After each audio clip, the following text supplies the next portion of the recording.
Посмотрите на него. Он сидит один в пустой белой комнате. Перед ним на столе лежит один единственный предмет. Желтый, спелый, идеальный банан. На стене тикают часы. Тик-так, тик-так. По лбу Магнуса течет пот. Его руки дрожат. Прямо сейчас в этой комнате идет битва за его будущее. Минуту назад я заключил с ним сделку. Я сказал: Магнус, этот банан твой. Ты можешь съесть его прямо сейчас. Но если ты подождешь ровно 15 минут и не притронешься к этому банану, я вернусь и дам тебе второй. И ты удвоишь свой капитал. Дверь закрылась. Вы спросите: Джалал, при чем тут горилла и бананы? Ты же учишь харизме и речи. Все просто. Харизма — это власть. В первую очередь, это власть над самим собой. Если ты не можешь удержать себя от банана, или от скроллинга телефона, или от вспышки гнева,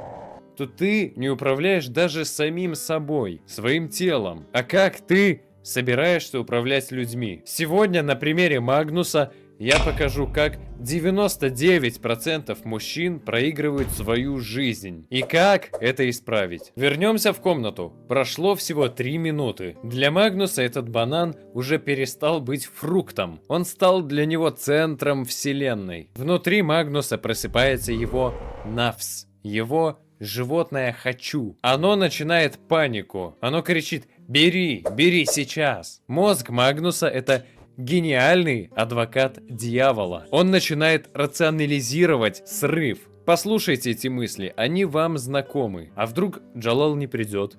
А вдруг второго банана в принципе не существует? Лучше синица в руках, чем журавль где-то там. Я только лизну. Один раз не считается. Я съем сейчас, а завтра потерплю 30 минут, чтобы отработать. Честно. Вам это знакомо? Это те же самые мысли, которые возникают у вас перед срывом диеты. Перед тем, как залезть в долги ради новой игрушки. Магнус сейчас в аду. Его система вознаграждения требует награды немедленно. Но почему ему так больно? В 1970-х годах в Стэнфорде провели этот зефирный эксперимент на детях. А вот результаты показали спустя 40 лет, наблюдав за жизнью этих самых детей, пока они взрослели. И результаты показали жесткую правду. Те, кто съел зефирку сразу, во взрослой жизни имели проблемы с долгами, с законом и с лишним весом. А вот те, кто вытерпели 15 минут, стали состоятельными людьми с крепким здоровьем и крепкими семьями. Разница всего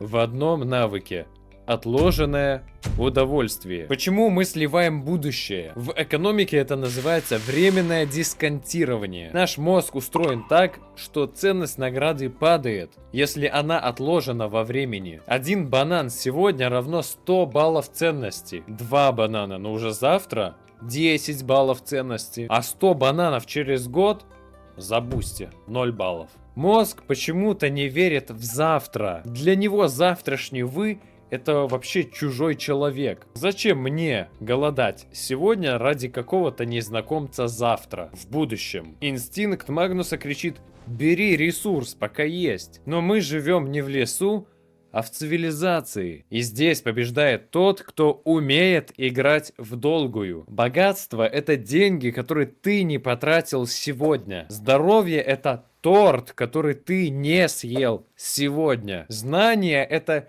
сериал, который ты не посмотрел сегодня. Магнус сейчас борется не с бананом. Он борется со своей биологической прошивкой. И он проигрывает. Это называется горячая система. Когда объект желания перед глазами, воля отключается. Если он продолжит смотреть на банан, он его съест. Как победить? Те, кто прошел этот тест, использовали хитрость. Они переключали горячую систему, эмоции, на холодную систему, логику. Магнус должен сделать то же самое. Мы разберем 3 техники рабочие. Первая из них. Запомните: с глаз долой, вон из сердца. Если телефон лежит на столе, вы его возьмете. Если в другой комнате, у вас есть шанс поработать. Меняйте среду, а не боритесь с собой, чтобы потом можно было ни с кем не бороться. Техника 2. Охлаждение. Магнус смотрит на банан и представляет, что это не банан, а серый камень или кусок невкусного пластика. Он меняет восприятие, он убивает свой аппетит своей же силой мысли, и это помогает решить проблему. И техника 3. Наблюдатель. Это самый сильный уровень. В самый тяжелый момент Магнус вспоминает, что он не один, что он давал слово. В светской этике это называется честность перед самим собой. Но есть уровень выше. В нашей традиции у мусульман это называется принцип ихсана. Это осознание того, что Всевышний тебя видит всегда, даже в закрытой комнате, даже когда никто из людей не узнает о твоей слабости. Именно это понимание дает стальной стержень. Ты не берешь чужое и не предаешь себя не потому, что боишься полиции или осуждения людей, а потому что ты знаешь, кто на тебя смотрит. Именно поэтому Магнус кладет банан, вытирает пот и ждет спокойно. Время вышло. Дверь открывается. Я захожу. Магнус спокойно сидит. Банан не тронут. В его взгляде достоинство. Я молча кладу второй банан. Теперь у него их 2. Казалось бы, хэппи-энд. Ешь. Ты же заслужил. Но посмотрите, что делает Магнус. Вот разница мышления. Потребитель думает: я потерпел. Теперь я имею право нажраться в 2 раза больше. И возвращается в 0. А вот инвестор, то есть человек роста, думает: я сохранил капитал. Я удвоил его.